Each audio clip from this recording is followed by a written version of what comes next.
Looking back on my life, there are several things that I've accomplished, which I'm very proud of. The first thing that comes to mind is winning the Defensive Player of the Year award on my varsity water polo team.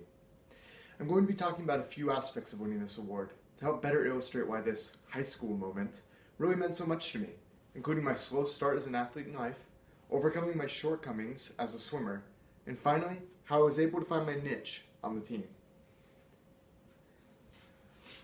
Before my senior year of high school, I was never very good at sports, nor was I in the best of shape. I struggled through recreational sports as a kid. For example, I probably played 5 seasons of soccer as a kid, and in those seasons, I had a grand total of 2 goals. And one of those was on my own team. Now fast forward to the end of 8th grade. Everyone is starting to think about what sports team to join. I had no idea what to do. So I decided to try water polo, since my sister had played it and did very well. Freshman year, I got decent playing time, but didn't start very often. Next year I made JV, and I hardly played at all.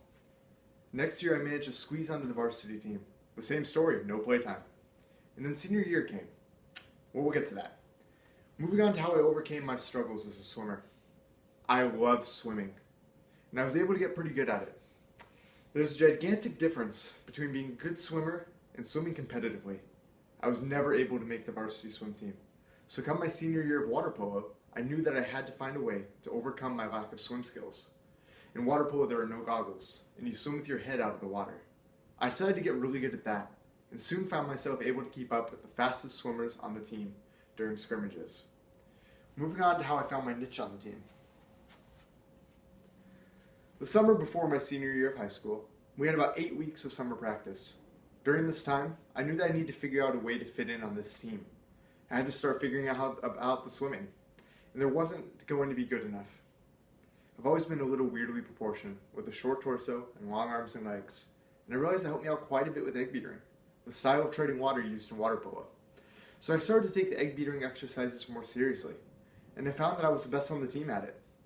We used to fill up gallon milk cartons with water and hold them over our heads for as long as we possibly could, and soon I was always the last one going. This skill that I had gained made me the ideal person to deal with the opposing team's hole sets. The hole set is usually the biggest guy in the team, and similar to an old school center in basketball, they go right to the middle, close to the goal, and are the primary scorer. So I started being their defender, which usually meant 160-pound me was battling guys often pushing 200 pounds for the entire game, and I loved it. Being able to egg beater effectively meant that I could push the big boy away from the goal and tire him out. And with my long arms, that helped me reach the ball before they could and knock it away or block their shot. It was perfect for me. I had found my niche. I was so proud of myself at the end of the year. I had worked hard and accomplished all of my athletic goals. So as you know, at the end of the year banquet, I won Defensive Player of the Year award. I had since used that example in my life to motivate me in other aspects. I know now that even if I'm not the most talented, my hard work and dedication means that I can accomplish anything.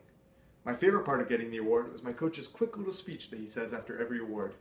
For mine, he called me up and said this: I had this young man. He was tall, strong, and had long arms, but he couldn't swim. So thank you, Coach, for not giving up on me either. And I'm glad that we found a place for me that I could excel in. Thank you.